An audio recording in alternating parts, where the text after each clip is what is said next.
अस्सलाम वालेकुम, welcome back to my YouTube channel. आज मैं आपसे शेयर करूंगी देगी मटर पुलाव बनाने की रेसिपी। तो वीडियो को आपने अंत तक लाजमी देखना है। तो चलिए बनाना स्टार्ट करते हैं।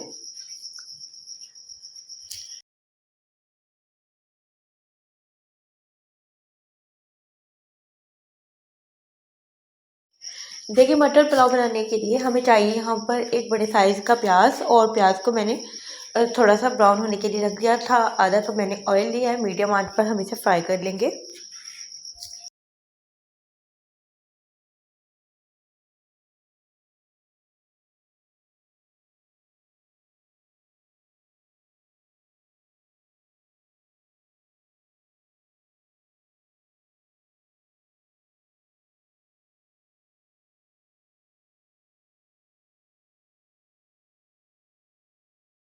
तो यहाँ पर स्पून को चलाते हुए तकरीबन 5 से 6 मिनट लगे थे और बहुत ही हल्का सा सुनहरी सा यहाँ पर कलर आ गया है। साथ ही इसमें कुछ चीज़ें ऐड कर लेते हैं। मैंने यहाँ पर साबुत गरम मसाला लिया था जो कि 1 टेबलस्पून भर के लिया है, और इसके अलावा चिकन क्यूब मैंने इसमें ऐड किए और इससे टेस्ट बहुत ज़्यादा अच्छा आएगा। तो इन तमाम चीज़ों को अच्छी तरह से स्पून की मदद से मिक्स कर लेते हैं। तो इस दौरान इसका कलर थोड़ा सा और भी चेंज हो जाएगा, तो बाकी चीज़ें हम इसमें ऐड कर लेंगे।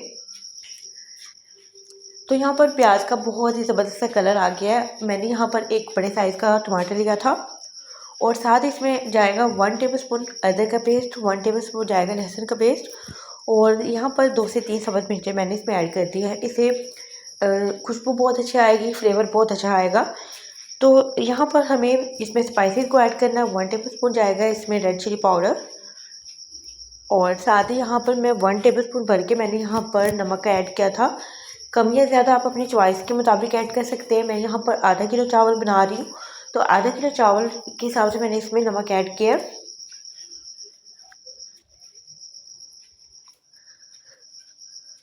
तो बस यहाँ पे थोड़ा थोड़ा सा पानी ऐड कर कर हम इसकी अच्छी तरह से बुनाई कर लेते हैं, ताकि थोड़े अच्छी सी इसकी बुनाई हो जाए और मसाला अच्छा सा तैयार हो जाए।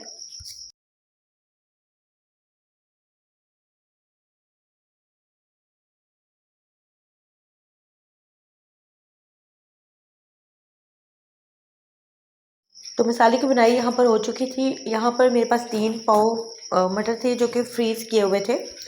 मटर को अच्छी तरह से वॉश कर लिया। वॉश करने के बाद आपने इसमें ऐड कर देना है और स्पून की मदद से थोड़ा सा मिक्स कर लेंगे। यहाँ पर मैं इसे थोड़ी देर के लिए कवर करके रख दूँगी, तकरीबन 4 से 5 मिनट के लिए। उसके बाद हम इसमें पानी ऐड करेंगे।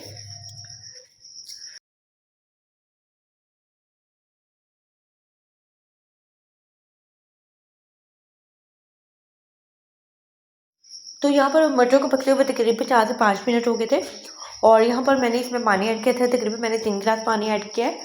और इस क्योंकि अभी मटर गलेंगे और थोड़ा सा गलने में देर लगती है, तो बहुत ही मैंने मीडियम आंच पर इसको पकने के लिए रख दिया था।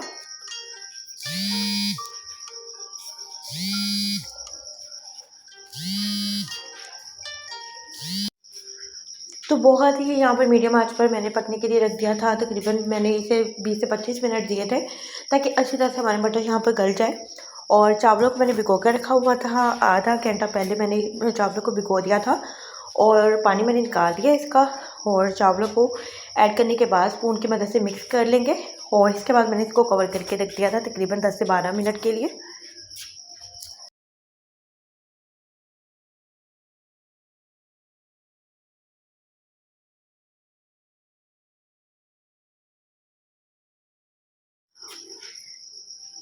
और कवर करने के तकरीबन 1 से 2 मिनट के बाद मैंने इसमें सब्ज़ मिर्चें कट करके ऐड कर दी थी।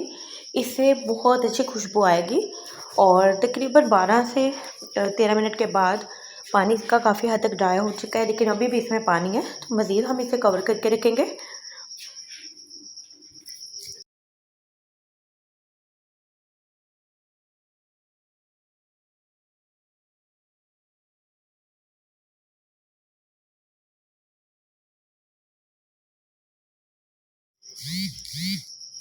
तो यहाँ पर तकरीबन 5 से 7 मिनट के बाद मैंने दोबारा इसे चेक किया था। पानी ऑलमोस्ट यहाँ पे डन हो गया था। तो यहाँ पर मैं इसको दोबारा दम पे लगा दूँगी। तकरीबन मैंने 10 मिनट के लिए दम दिया था। बिल्कुल लो फ्लेम पर आपने दम पर दे देना है।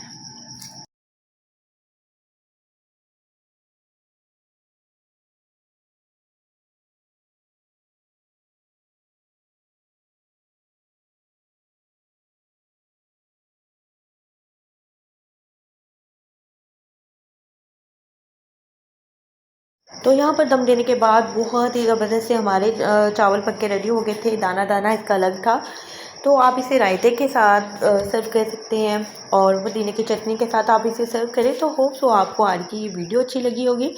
वीडियो अच्छी लगी तो वीडियो को लाइक कर दें और अपना फीडबैक लाजमी दें और दुआ में याद रखें। अल्लाह हाफिज़।